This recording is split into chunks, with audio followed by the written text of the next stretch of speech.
nigga Dom. TruPlayaz, let's go. This that TruPlayaz shit. We gon' make it live with Big Dom. How they gon' knock TruPlayaz shit? We gon' take it farther than beyond. This that TruPlayaz shit. We gon' make it live with Big Dom. How they gon' knock TruPlayaz shit? We gon' take it farther than beyond. We ain't holding no punches. TruPlayaz, we live, homie, no frontin', always talk about something. So, taking over, you know that the wait is over. That in-your-face commentary is fire in the show up. We talk about sports, finance, and relationships. TruPlayaz, we always playing the greatest hits. 1804, that mean Hades lit. Mothers feel the TruPlayaz like baby kicks. Our live podcast is hard as hard hats. Real life shit, that TruPlayaz will talk that. So tune in and watch the whole world zoom in. When they hit us, they gon' be like, who's she and who's him? But never who, we just better fool. Lyrically incredible, doggy, I get benefit. Live talk radio is different here. You can tell the difference when you listen here. Let's go. This that TruPlayaz shit. We gon' make it live with Big Dom. What's good, everybody? It's man Big Dom coming live now to another TruPlayaz Podcast episode. I got my two guest hosts here, Ricky Brown, and we all know about JoeyG on previous podcast episodes. And you guys up with a subject that you know a lot of people don't want to talk about. It's about the rules of engagement when you encounter a police officer, especially in the minority community. I understand. Listen, we understand about the issues that happened with Trayvon Martin, Mike Brown, and Eric Gardner. It created a sense of anxiety in the public as far as minority versus the police department, in which both parties are being hostile to each other because of the fear of what may happen to them during the encounter. More so of the minority fear of what the police may do to them due to certain incidents such as Eric Gardner, Trayvon Martin, Frank Castillo, Sandra Bland. But even though we do have those fears, we have responsibility to ourselves as minorities to act in a certain way that doesn't put us in further danger than that we are any more danger that we're already in when we encounter a police officer. I don't know what you guys think about that. Anyone you guys want to add something to it? I think one of our biggest problems is that we don't like you said, it's something that we really don't want to talk about. You find a couple of YouTube videos here. You got that one family member that has all those Facebook posts of that nature, but nobody wants to start a conversation about it at the family picnic. Nobody wants to talk about it at the family reunion. Nobody wants to talk about it on football Sunday when we all get together and have a couple of beers. We should be having this conversation many times over, and then brainstorming within our own little groups, and then taking that information that we took from our group to the next group, so that next week when this week I'm over here at Dom's house and I'm chilling over here with you and your boys, and we brainstorming and we talking about it, and then next week I'm over at Joe's house and we brainstorming and we talking about it, and we start bouncing ideas off of each other's heads, and it's something that could grow. Right. But we're not talking about it. We're not concerned about it. We're more concerned about the Real Housewives of West Bumfuck. We're more concerned about who's fucking who in the music industry. We're more concerned about who scored more points on what game. We're more concerned about Gucci, Prada, Fendi. Our focus is always on the wrong shit until an Eric Gardner happens, until a Sandra Bland happens. And then for a good month, maybe two if we're lucky, we're talking about it. And then after that, the conversation's over. We don't talk about it anymore. We should be talking about how to properly engage in all situations, not just, don't just wait till you're pulled over to decide to how to talk to a cop. You should know how to walk up to a cop and start a conversation. You should be able to. You should have enough confidence in your mind to walk up to a police officer and say, "Hey, you got the time." Mm-hmm. All right. we're not having these conversations because it's stigmatized, Right. particularly here in Baltimore. The last thing a lot of people want to see is any one of their friends, family, or loved ones interacting in any kind of manner with a law enforcement official. They don't want to see, even if it was hey, Mr. Officer, my cat is stuck up in the tree. After the cop gets the cat out the tree, here come the fellas. Yo, what was you over there talking to the boys for? Oh, this nigga snitching. That does happen. Peer pressure, peer acceptance. That is pre-programming. Yeah. Pre-programming. And it's hard to combat, particularly when the bad apples end up showing up, because the bad apples have been in the batches for years and for generations. Right. When they show up and when they pop up, it puts everybody on edge. And then when you get pulled over because your tail light is busted, you got the thought process running through your head: am I going to live to make it home tonight? Right. And it's a sad reality, and it puts us on edge. We are a traumatized society. We are all suffering from some form of PTSD. You know, when we watched that what was the dude that was with his wife? He got shot right there in the driver's seat. The wife was recording. Frank Steele. Right. Still, that's traumatizing to watch. That was not The Wire. That was not Game of Thrones. That was not Empire. That was a dude from around the way. That could have been any one of us. That could have been anyone that you know. That could have been your brother. That could have been your father. That could have been you. That is traumatizing to watch.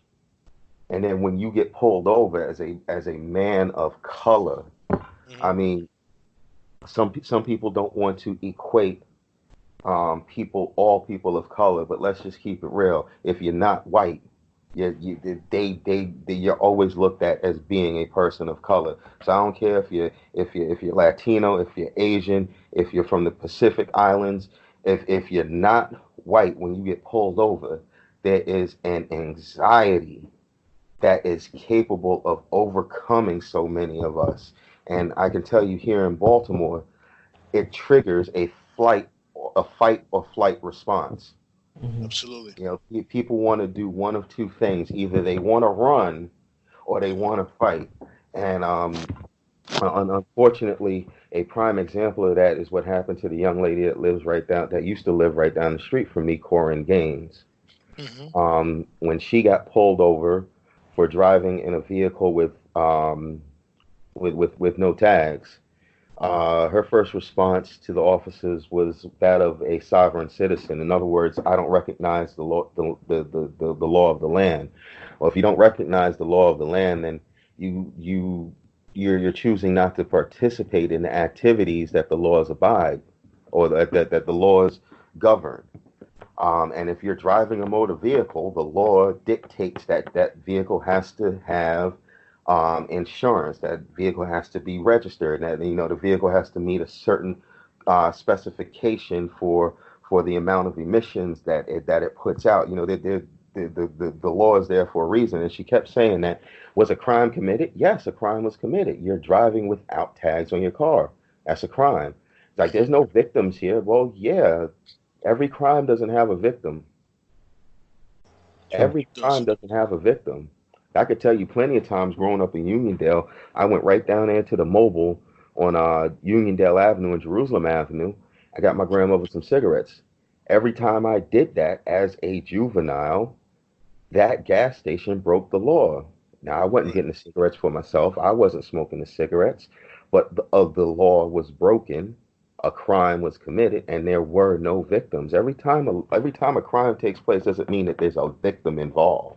Right. And unfortunately, we have this mentality where we victimize ourselves because we want to put ourselves in the role of a victim. If the police says something to you, Please get up on the sidewalk, or you're gonna smoke that right here around me. We got this mentality of, I ain't no bitch. You're not gonna talk to me. You don't tell me what to do. You ain't gonna sun me. Yeah. Well, now that mentality just created a confrontation between you and the police. Mm-hmm. Marijuana may be decriminalized in the state, and I'm a smoker myself, but you're not gonna catch me rolling and blowing blunt smoke in the cop's face. That's just disrespectful. You asking for trouble doing something like that. Absolutely. But the problem that we have is the perception and the program in our minds believing that we're guilty while perceived being guilty, and that's what it is. So we have to go out like G's. Guilty before proven innocent. Right. Gotcha. And the thing is that too with the police department, we as a community, we as a society, American society, I'm not talking about the minority society, but our society as a whole, they're sleepwalking. They're more involved in their cell phones. They're more involved with other things except for watching the next man next to you, whether or not what that next man is going to do to you. And that's the same thing when you're dealing with police officers. When I get pulled over by a police officer, I'm always watching where they're coming from. So I need to know where their hands are, what they're doing with their hands, what their body language is, how they're moving towards my car. If they're creeping up with my car or coming to my car with confidence. If they're coming to my car with that scared the fuck out of their minds because they don't know what the fuck who am I and what am I going to do to them once they come up to my vehicle to make a fabrication that I speed in a traffic jam. Right. You know what I'm saying? I'll tell you an instance. I'm gonna name the police department in Lynbrook Police Department. The glorified security guards that they are. I got pulled over on Peninsula Boulevard last year. They claimed I was doing 54 miles per hour in a 30 mile per hour zone. The police officer who was in an unmarked gold Chevy Tahoe tailgated me for about 3/4 of a mile from the point where he said I sped at. Anyone who driven on Peninsula Boulevard at 10 o'clock in the morning, coming from the 5 Towns area, we all know there's no way in possible hell that I could do 54 miles an hour on that street. No way in blue hell. Right. By the way, I was in the left lane and he was tailgating me 3/4 of a mile to Vincent Avenue in Lynbrook. I believe Lynbrook it was at the border of Lynbrook and Rockville Center. All right. So what happened was I see him creeping on me, riding my bumper hard. Like I said, for 3/4 of a mile. I think I said that for the 3rd time. So I didn't want to emphasize how long he was following me. He comes up. So what happened was I see him tailgate me. So I slowed down on purpose to make him go around me because I'm in the left lane. I'm in the left lane, which is the fast lane. So whatever, I've never got pulled over while driving the left lane speeding. That was the first time ever. Mm-hmm. Long story short, I got fed up with him tailgating me the way he was tailgating me. So I brake checked him. When I brake checked him, he touched my back of my bumper and then put his lights on and asked me to pull over. So as a good citizen that I did what I did was proper, but by the same token, a level of anger came into my soul because this dude hit my bumper of my car. He put my life in danger. Right. It wasn't about his life. He put my life in danger because he tapped my car. So the idiot comes to my car, the security guard of Lynbrook, Village Lynbrook, comes to my car on my passenger side because I understand that it's a public street. Peninsula Boulevard is a very busy street. As I observe him through my passenger side mirror, I see him as he approaching my car, reach to his gun, take the safety of his gun, had his hand on the gun as he's approaching me from the passenger side of the vehicle. He comes to me, already shaking like a fucking leaf. Why are you shaking? Weren't you the one that hit me with your vehicle? Why are you shaking? So I looked him dead in the eye because, the best thing to do is to give someone proper respect. The way my father told me is to look someone dead in the eye and speak to them properly. never, never make funny body movements to look them dead in the eye and find out what's going on. He comes to my car and tells me, license registration, please. So I asked him, officer, what did I do? So what did I do? Because you kind of put me in a very dangerous situation by tailgating me the way you were tailgating me for the past 3/4 mile.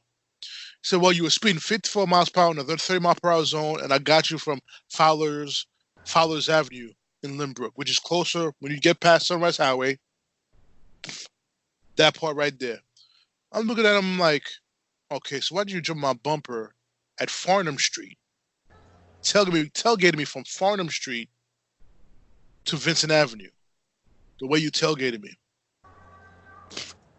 So all right, cool. I went to go get my license registration.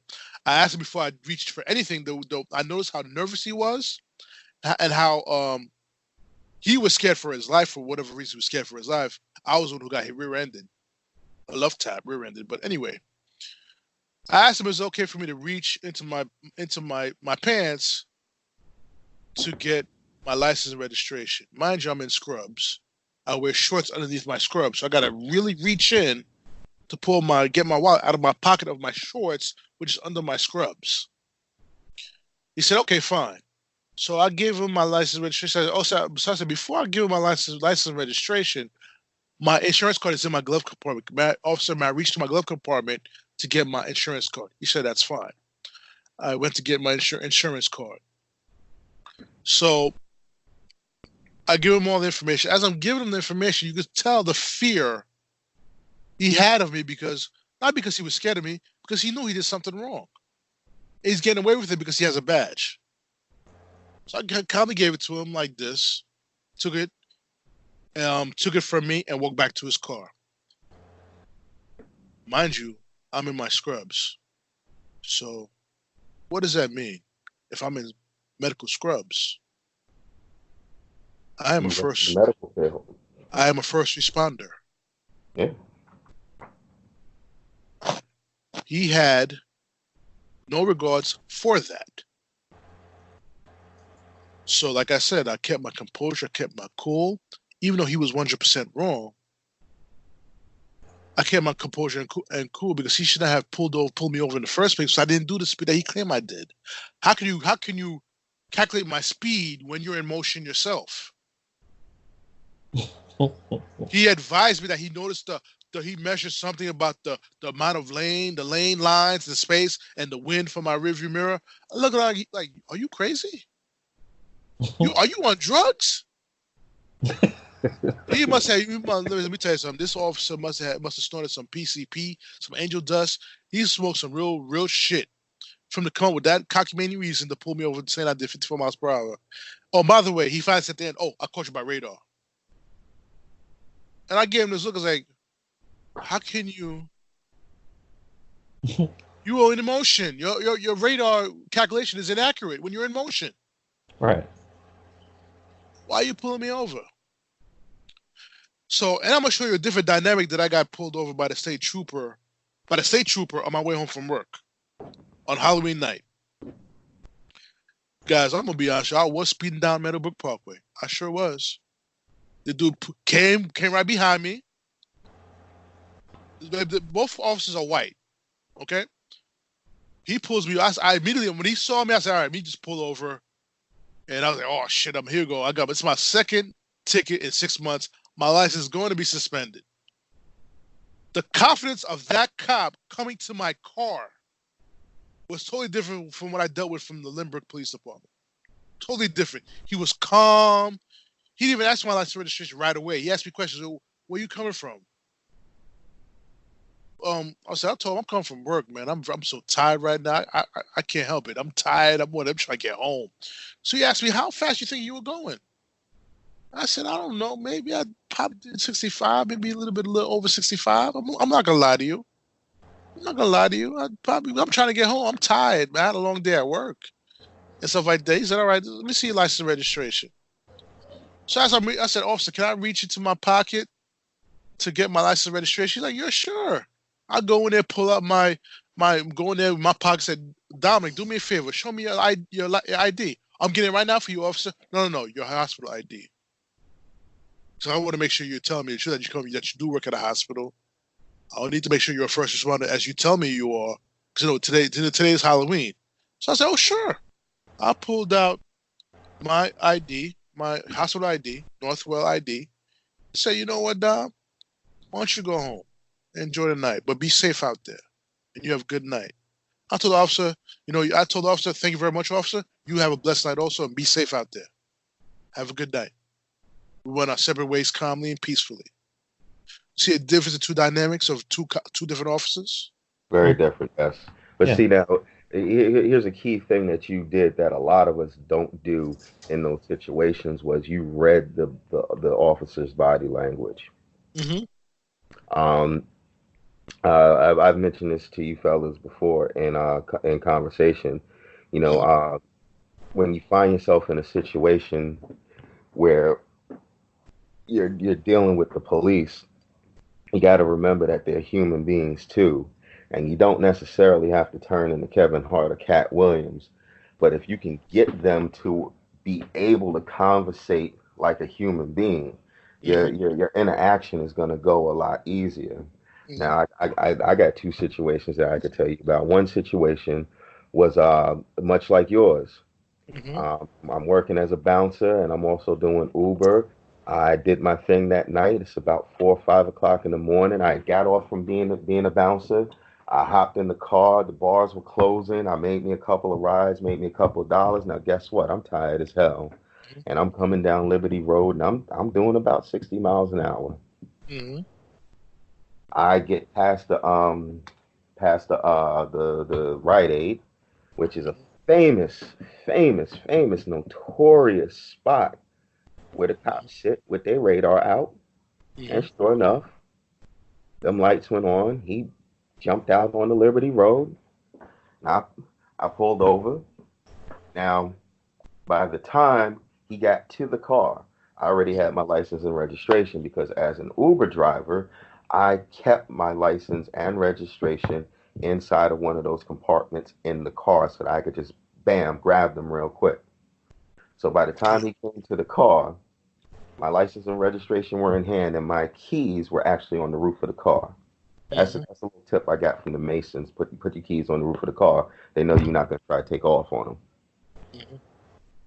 So the first thing the officer says, little Chinese dude, he says, you know why I pulled you over? I said, look, officer, it's almost sunrise. I've been working all night. I'm a bouncer and an Uber driver. I am tired. I know I was speeding. I don't know how fast I was going, but all I ask is, can we make this quick? Can you just give me my ticket? And what can I say? I can't fight this. Mm-hmm. The dude looks at me and says, sit tight for a minute. He goes back. I guess he ran my information, ran my tags, ran my license, and all that good stuff. He comes back and says, his exact words, get the fuck out of here. Mm-hmm.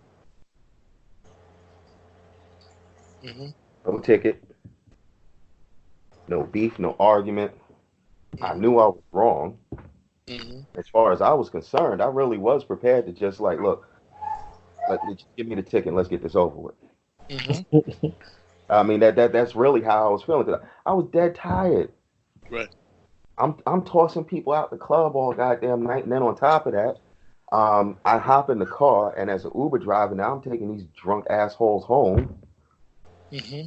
I'm done. I'm spent. I just wanted it to be over with.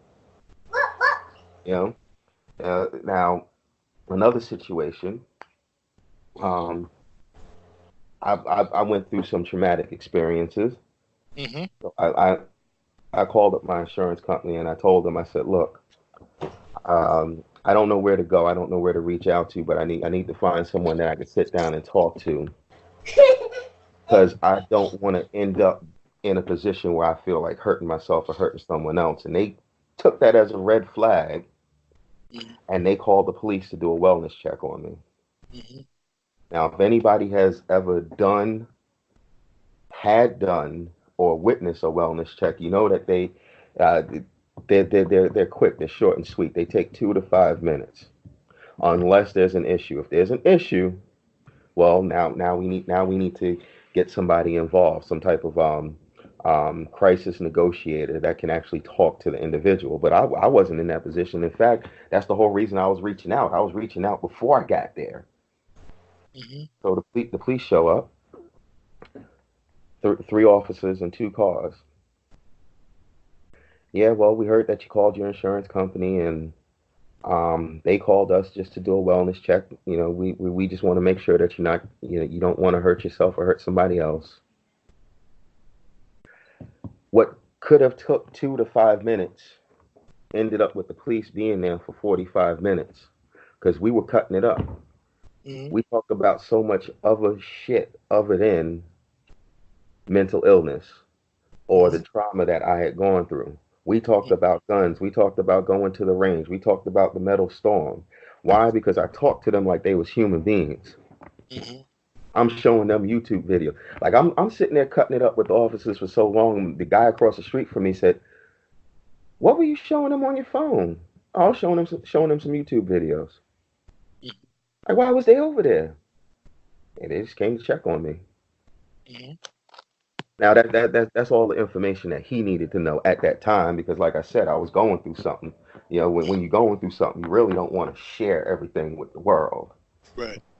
But that brings me to my next point. When it comes to dealing with these law enforcement officials, one key thing that we do inappropriately is we talk way too much. Either we talking a whole lot of shit, or we talking about a whole lot of shit that ain't got nothing to do with the situation. Now, if you could redirect the energy and you could start talking about the sun, moon, and stars, that's cool. But like you did when you were dealing with both of your situations, Mm-hmm. you were able to read their body language. If you could read their body language and you can see that they don't want to talk about the sun, moon, and stars, stop talking about the sun, moon, and fucking stars. Mm-hmm. Say less. More times saying less is gonna be key to you getting home safe that night or that day. Right. You know,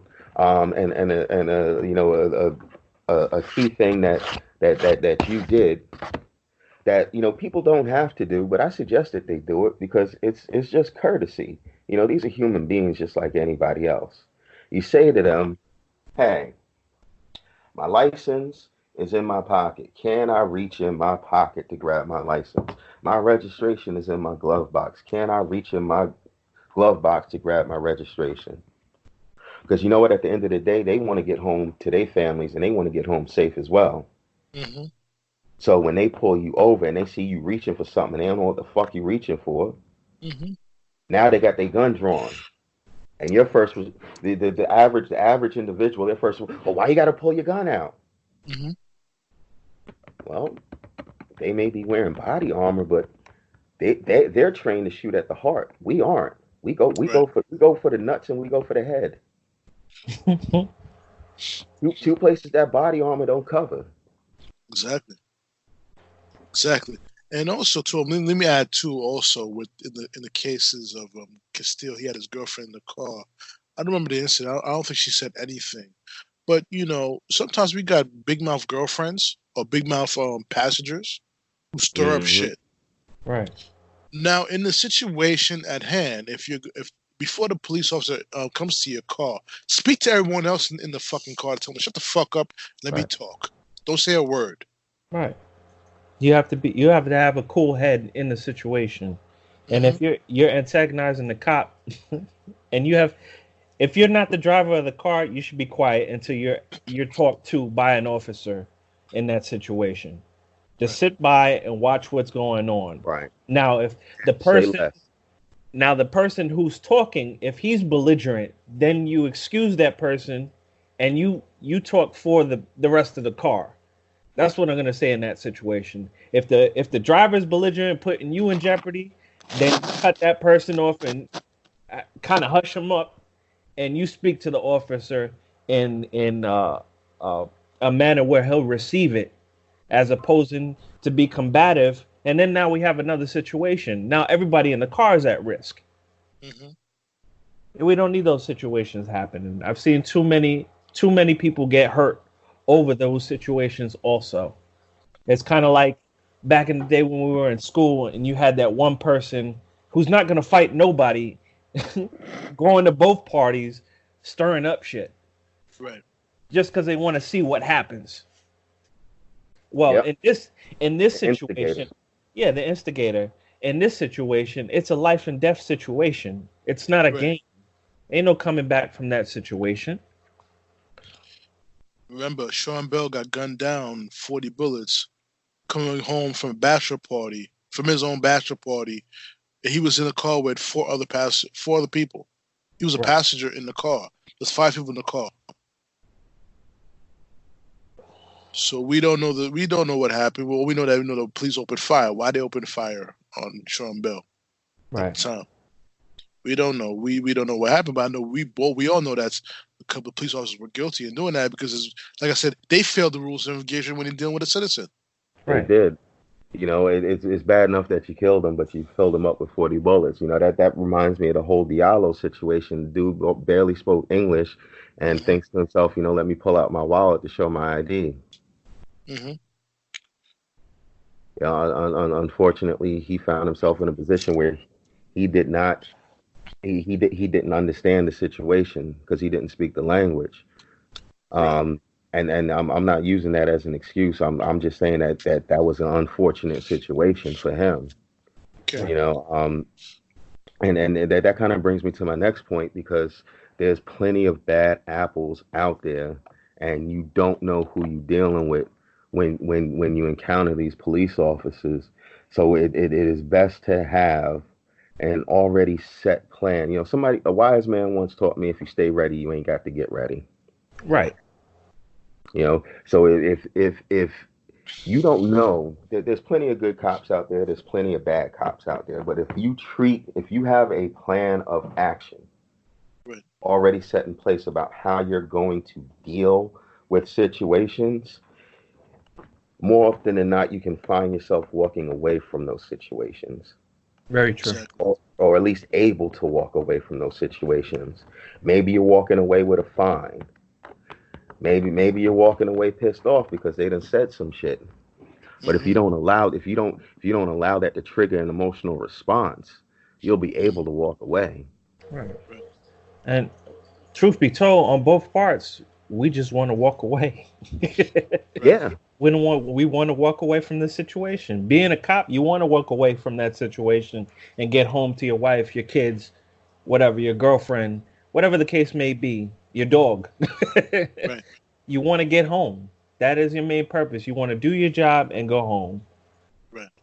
As far as being a passenger in the car, you want to be able to ensure the safety of people in your vehicle. Right. Ensure the safety of yourself. And get home to your family, your friends, whatever the case may be in your situation.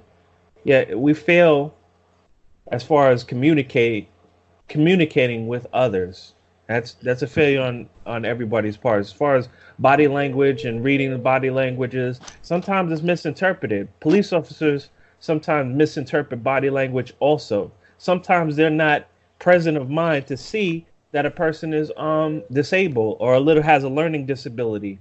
They don't put those factors into place. They think, oh, this is another knucklehead on the street or some situation like that, where you have people who have mental illnesses getting shot in the street.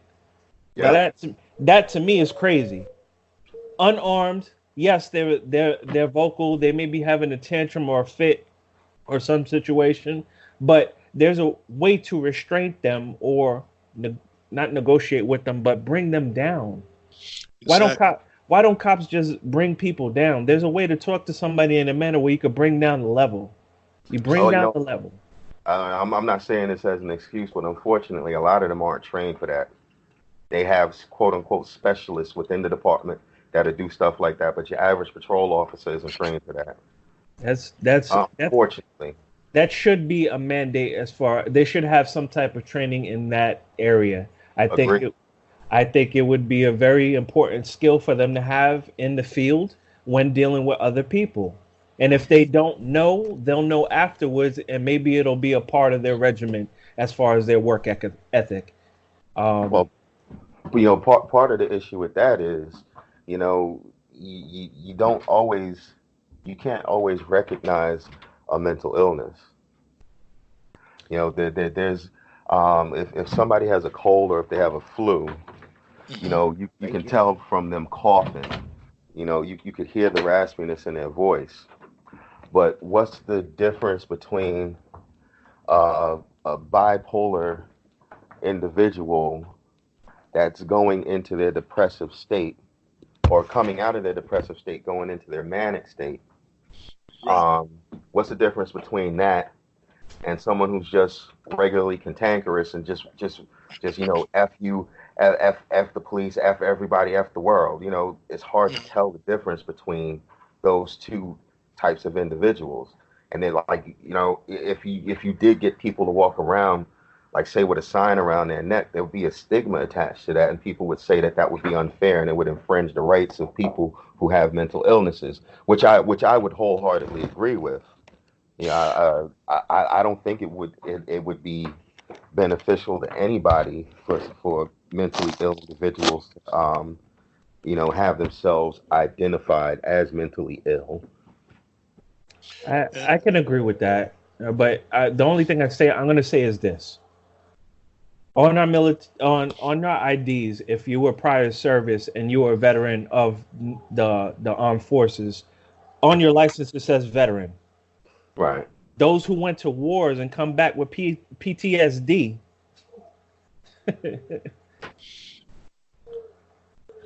They get in the situation, they interact with a cop. I've heard cases of that too, where they were shot. Somebody who served in the armed forces. So yes, they don't have the eyes to see those illnesses. But if you treated a military person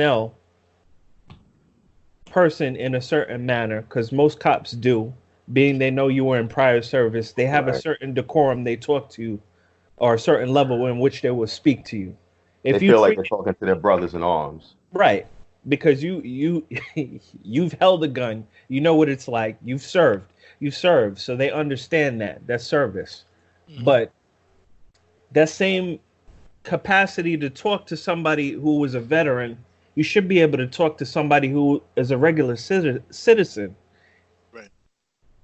If you were able to talk to a veteran in that manner and keep the situation calm between having a conversation back and forth, I don't see why it's not translated to a regular civilian. Now we could get into race and which races are talked to better and which ones not talked to as well. But bottom line, across the board, you should be able to speak in a respectful manner to somebody else and keep them. You're a justice of the peace. You have to keep the peace. Right. I don't understand antagonizing the situation even further. Yes, you're going to get upset. Yes, you're going to get frustrated in the situation. Your mental capacity should be like, end of the day, I want this person to safely go home. And I want to go home. Keyword there, should. Right. Mm-hmm. And I'm gonna touch back on Ricky's assessment on the accounting a person who has mental disabilities. Okay. Just because person has mental disability doesn't mean you reach for a gun ASAP right away. Right. It's rules of engagement. You got to understand the situation. You don't know that person's disposition as a police officer. These guys should be trained to deal with all type of dispositions without reaching for their gun and reacting. The only time they should reach for their gun is if someone else has a gun. Right. Or a knife. Or a knife. Or a weapon. Weapon. Period. Well, I'm gonna play devil's advocate here because I'm the conspiracy theorist. Go ahead. Are you really willing, as a person who's charged with upholding the law? Are you really willing to wait for Pookie to pull out his nine? He said Poogie. Yeah, and I'm not saying this to be funny. I'm saying this as a real situation because again, we just discussed how they're just like us, and at the end of the day, they want to get home to their wife and kids and Right. their family and their dog, and they want to kick back and they want to kick back and watch the game, drink a beer on Sunday, just like everybody else. Right. But if they just rolled up on Pookie and they see him climbing out of somebody's window with a flat screen tied to his back, it might sound funny, but I'm trying to paint a picture here. No, go ahead. I'm not saying that they should just run up on him with their guns out, but at the same time, are you really willing to wait for Pookie to pull that gun out? Because see, that flat screen's on his back because he's on his way to get his next hit. Mm-hmm. But I feel in that situation though, most cops, and I included in that, if I was a cop, I would have my gun drawn because you don't know what happened inside the house for him to get that TV also. True. And I don't know the wellness of that house. I'm not going to jeopardize my safety. And the safety of the people in the house was breached. Right. It was breached. So yes, in that situation, I would agree on drawing my gun. Now, I'll admit I'm painting a picture here, so it sounds real extra. It sounds real extra. But I kind of did that on purpose. Running up on somebody in their car with your guns drawn because you pulled them over for speeding is just completely out of the question. In my humble opinion. At the same time, now there's a difference between speeding and reckless driving, though. Okay, but even if they're not doing reckless driving, you don't know who you pulled over.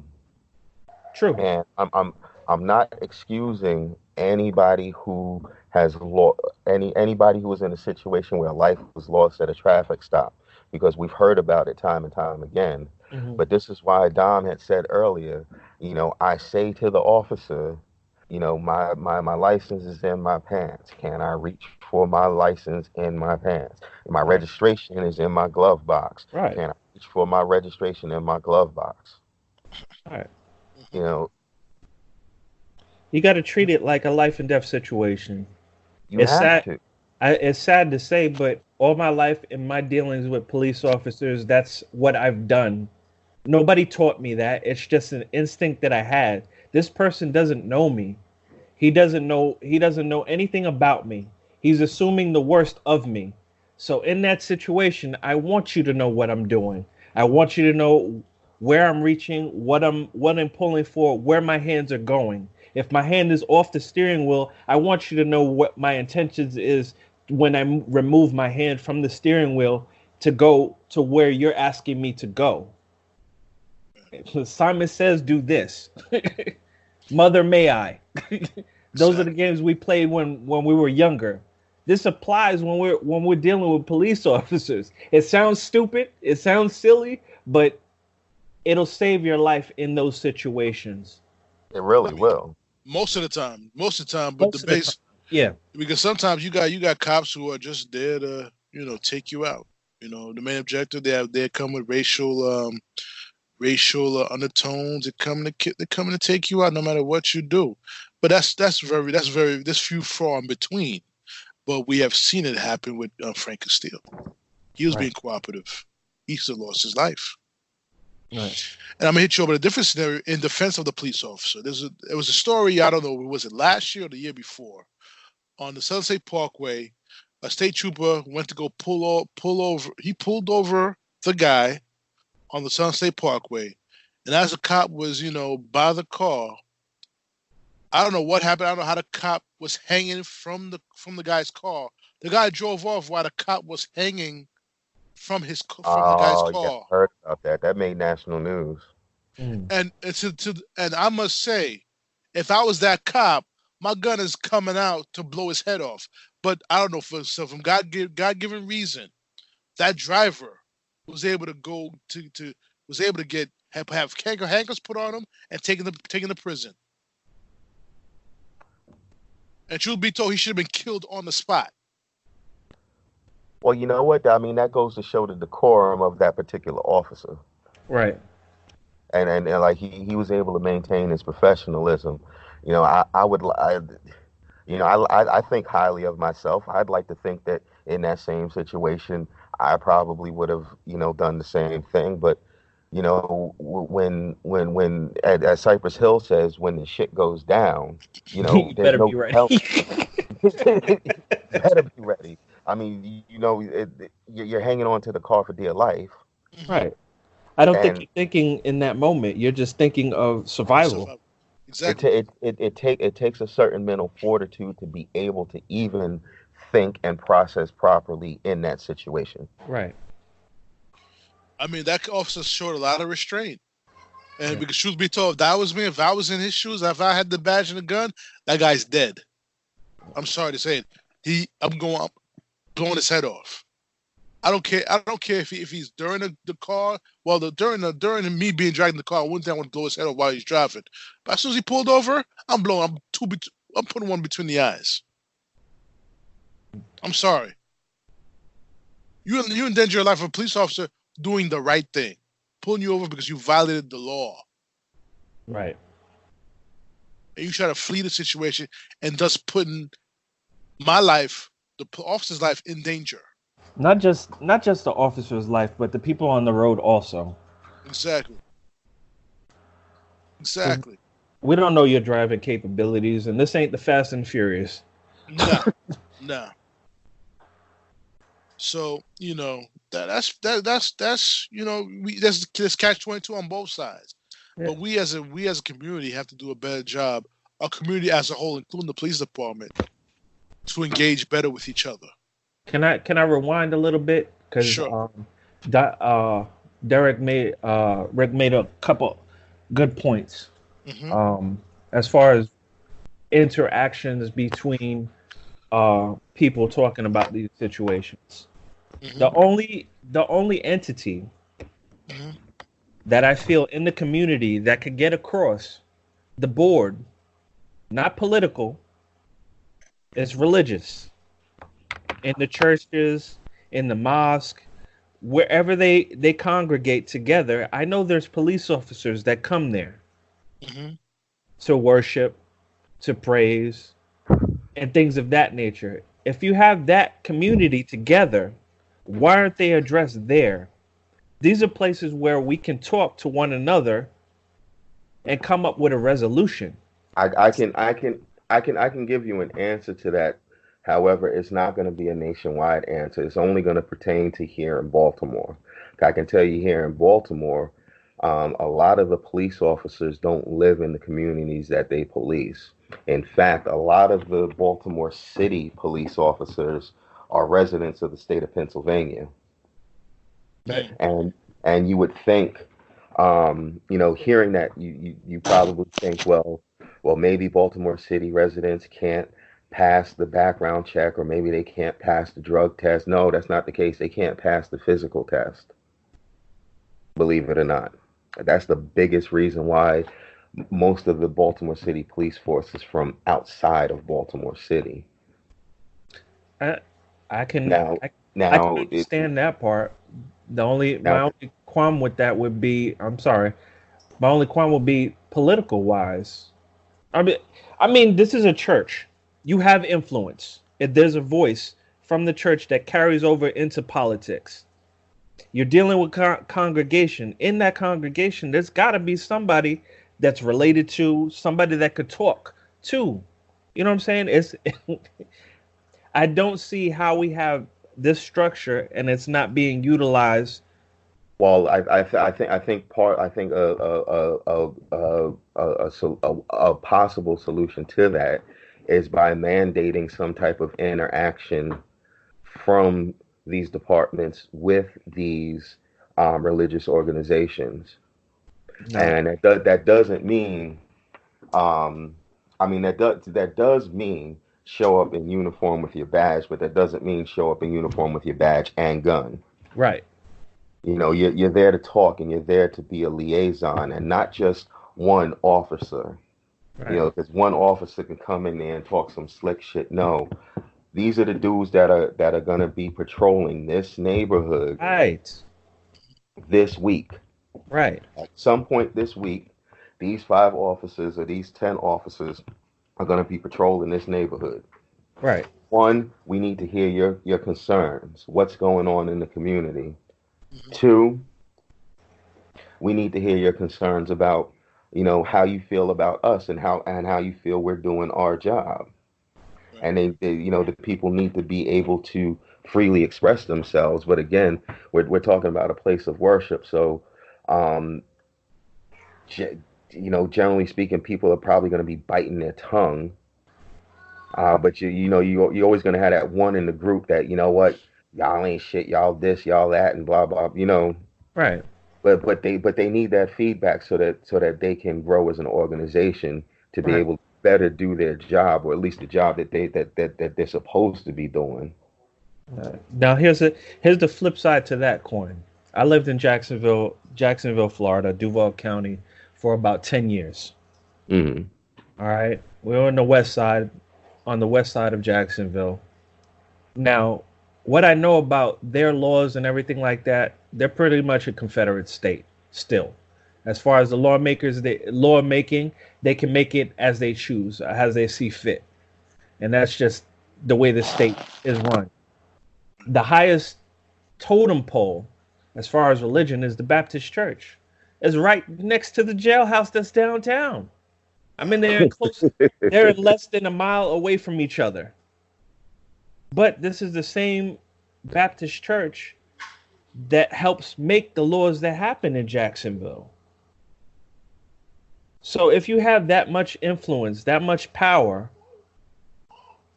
why can't you help mold or change certain things?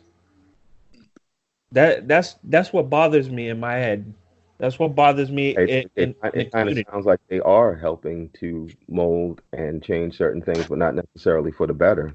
No, it's a power structure, and right now that's the main structure. With lack of a better description, it's a big dick contest. And right now the church is winning. I hear you. So, what is one solution? I mean, you guys gave one solution about having the church involved, but we see the scenario that's brought up by Joe.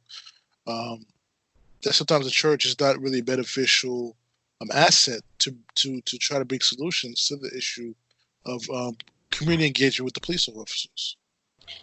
Well, that goes back to my key point that I brought up at the beginning of the conversation, and that is us having conversations with us about how to deal with law enforcement properly. Right. And every idea that you throw out there isn't going to be a good idea, but throw it out there, because I might have a bad idea, but once I bounce it off of Joe, and Joe comes with his suggestion and bounces off of you, and you come with your suggestion, now we possibly have a solution. Yes. That brings me back to that situation about the young lady that got killed right down the street here, 23 years old. Mm-hmm. When she got pulled over for driving without tags on her car, Mm-hmm. her whole attitude, her whole spirit was a confrontational one. Right. Y'all not taking my car, y'all not kidnapping me, fuck that, y'all gonna have to kill me today. And that attitude and that mindset is what's gonna get you killed. Right. But I remember you mentioned some earlier in the conversation that we had earlier about her situation, where she was a sovereign citizen, that she does not have to abide by laws Yes, that's been given citizenship. Yeah. However, those laws also don't have to protect her either. How about that? Right. So she gave the officers the opportunity to kill her on the spot. without being charged with any crime. Because she declared herself a sovereign citizen. Yep, that's sad but true. You got to think about what you say. Right. Because just because you have knowledge doesn't mean you know how to apply it properly. Right. There's a difference between knowledge and wisdom. Mm-hmm. Lead not into your own understanding. Right. Right. And her saying, telling her kids, "Oh, you better make sure you fight the police." That's a 5-year-old child. No, you can't put that child in that position. Now you're gonna put him in the grave too. 13 years later, if not, probably at 12 years old, 7 years later, when he's able to talk and form sentences and be and talk back, talk back to police officers, he may end up being dead. My father always told me, no matter what the situation is, always respect the police officers, because I don't want to bury you because you were disrespectful to police officers. Right. My father was telling me that shit in the 90s. Where police killing of citizens was not as rampant, or not seen. Right. It was as not much. as seen. Yeah. Right. Not as seen. There's we we live in didn't this cameras, age where everything is just put out there. Mm-hmm. and we didn't have social media. Right. Nope. Everything wasn't instant. You're not gonna see that right away. And another thing too, however, in my opinion, if you're going to a safe haven, the police officer cannot prevent you from going to a safe haven. He's supposed to guide you to the safe haven, not prevent you. The reason I said that was because it was a situation. We all went to Unity High School. Remember that big riot in Unity High School in '94? Mm-hmm. Yeah. When they came with the choppers, the wagons, and all that shit. Horseback, police, and all that. Yeah.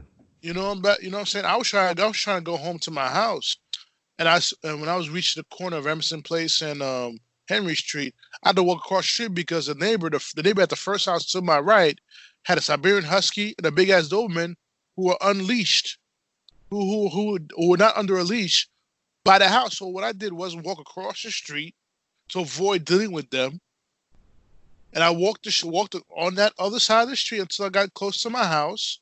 And there's police officers driving around the block to make sure that whatever they were doing. I tried to cross the street. The officer told me, "Don't cross the street." I said, "Officer, my house is right there. I'm trying to go home. I'm not trying to be caught up in the riot that's going on at the high school. I'm trying to go home. I'm trying to be safe." The police officer denied me the ability to get to my house safely. To the point that my father had to step out of the house because he was watching from the side door. He had to come and confront the police officer, in which, things happened. I'm not going to go into details what happened. Because, for all intents and purposes, myself and my father should have been in prison. But for all intents and purposes, I'm still here. You know what I'm saying? I was able to go home. It helps when you have a federal agent as a family member, but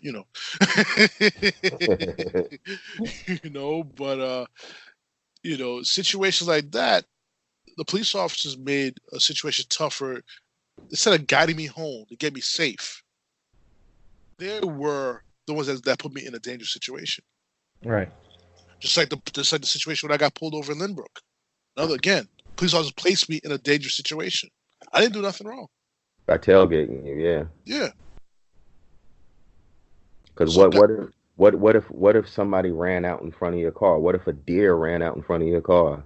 Right. They still got deer on Long Island, don't they? Yeah. Yeah. Well, yeah. What if a deer ran out in front of your car and you had to slam on brakes? Right. Don't know what's going on. I may have my back may be fractured. You don't know.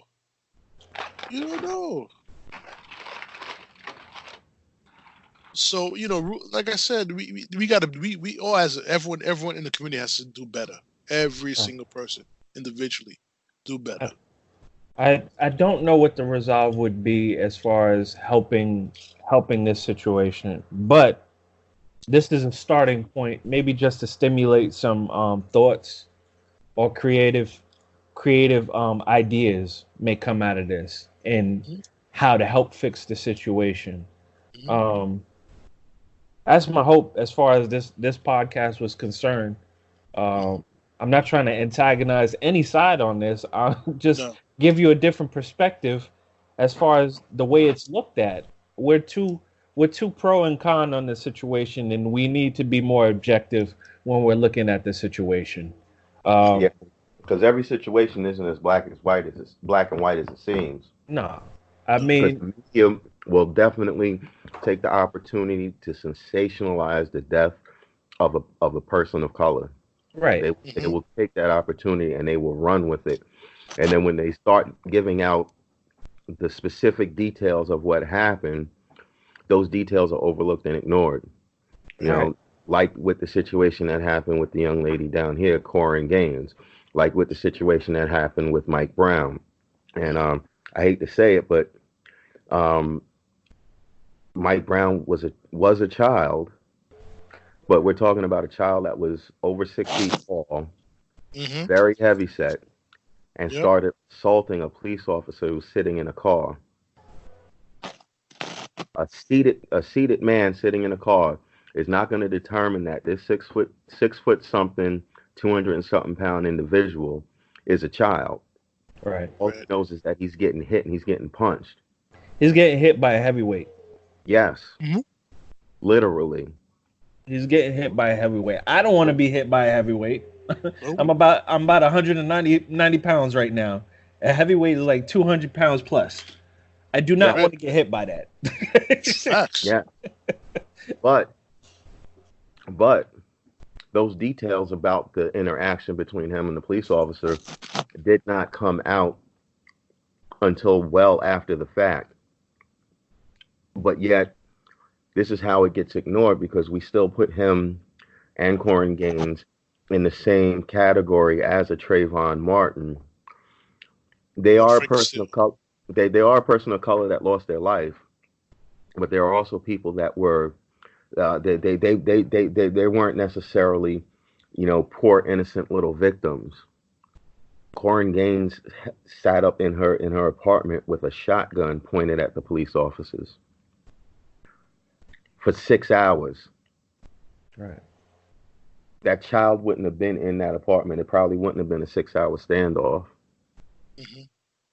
Because you got a weapon, we got a weapon. We're here to serve this warrant because of that same traffic stop that I was mentioning earlier. So now you didn't, you didn't appear for your court appearance because you're a sovereign citizen and you don't agree with the laws of the land. So guess what? We're here to arrest you. Right. Oh, so you go. Now the Second Amendment says you have a right to arm yourself. A well-armed militia has a right to arm itself against the government. You got to know what the end result is when you pick up that gun, when you pick up that fight, when you strike that officer that's sitting in his car, and you're bigger than him. Doesn't matter if you're a teenager. Let's just look at the dynamics of the fight. You're going to end up with a bullet in you. Right. He has a legitimate reason to fear for his life. He does. You don't put a heavyweight and a welterweight in the same ring, and you don't put a heavyweight with a flyweight. You don't do it. No, you don't do it at all. Now, if you give a heavyweight, if you put a heavyweight in there with a flyweight, and then you give him a stick, that's a different fight. True.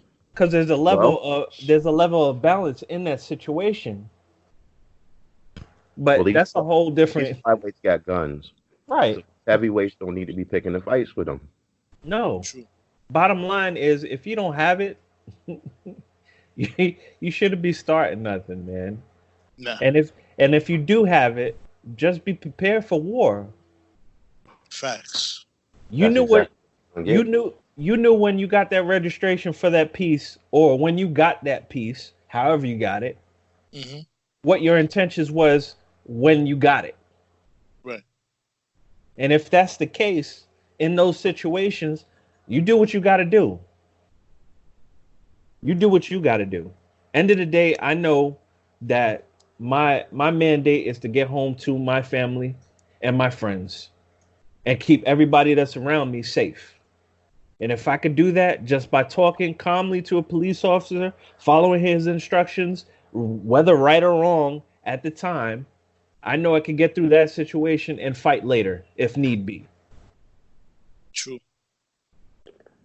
Or if I don't make it out of that situation, when it's come out, how that situation came about, there's no contesting the situation and saying he went outside of the bar.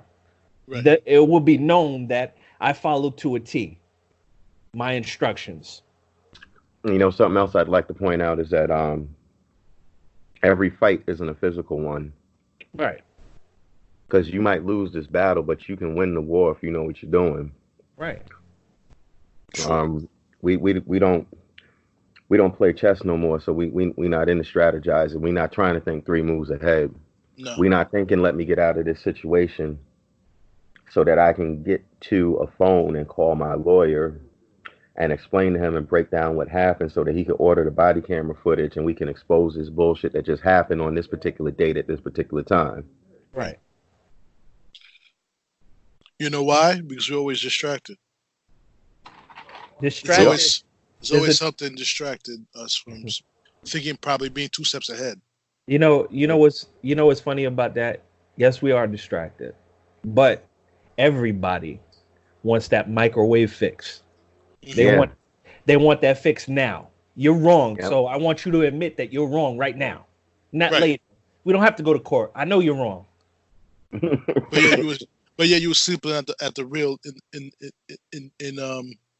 See, you were sleeping at the wheel at the time of the incident. Right. Fuck out of here with that shit. Fuck out of here with that shit. America. This is America, like Charles Gambino said. What was I going to say? My last statement as far as this situation is this. Fear is the last form of slavery. Mm-hmm. And in order to get out of that mindset, you got to change the way you engage. Right. And communicate with those around you. If you're rolling like an army of one, yeah, I'll be surprised if you make it to 80. Right. If you're rolling by army of one, if you have that mentality like I'm going to talk to the people around me and build up a community of friends and things of that nature, as far as a network of people to talk to and things of that, then you may create something new. But that mentality of fear and just being in your own thoughts and thinking that everything that you do is right, mm-hmm. without stepping outside of the box and seeing the whole picture, mm-hmm. No. That'll only last you as long as you're not in a confrontation, because once the confrontation goes down, right, you're going to be blindsided. Yeah. You're going to be blindsided because you had the tunnel vision the whole time. Yep. Get out of that tunnel vision and start seeing the bigger picture. Exactly. Sometimes you're that piece on the chessboard that's being moved, but you allow that move to happen. Right. We get caught up in being that rook. that the other pieces on the board. No, a pawn is, believe it or not, the pawn is the most powerful piece on the board, but people don't use them. People don't use them. They really don't, and then they get pissed off when they realize that they're being used as a pawn. Right. But a pawn can check the king. A pawn can check the king, and a pawn can turn into any piece of the board. Yep. Right.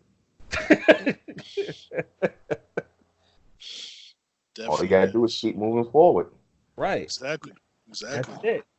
That's the bottom line. Keep moving forward. Find a way to keep moving forward. Like Joey G said, that's the bottom line, and Joe G said so. so on that note, people, the people will listen to the podcast. I do thank you very much for listening to the podcast. We're gonna end it right here because this is a very big subject for us to speak about, and that's like I said before. We try to change the direction of the podcast. So we're still gonna do some sports. We gotta talk about issues that really touch home for everybody as far as the community goes. And it's like I said, as far as this situation, we're not casting anybody as bad guys. We're not casting police officers as bad guys. We're not casting citizens as bad guys. We all want the same thing, to be able to go home to our families and kiss our children on the forehead and tell them that we love them. That's not what everybody wants to do. Right. So let's work together to ensure that happens more often than it already is right now. Right. And how we do that is basically how we interact with each other. Don't come in with a perception. Perception is a motherfucking devil. It is. Perception and expectation. Exactly. It's a motherfucking devil. If we live in a world that didn't have no perception, I think the world would be a better place. Right. So on that note, guys, we're gonna sign off on this podcast. I want to thank everybody for listening. Any comments, any feedback, any complaints, whatever you want to come, hit me up on TruPlayaz Podcast at gmail.com, which is TruPlayaz podcast at gmail.com. You can definitely listen to this podcast on JoeyG Radio, Anchor, Spreaker, Spotify, IHeart Radio, Soundcloud, Apple Podcasts, Google Podcasts, and TuneIn Radio. It's your man, Big Dom. Guys, sign off for me. Joey G sign off. Ricky Brown signing off. We out of here. We out. Peace. Peace.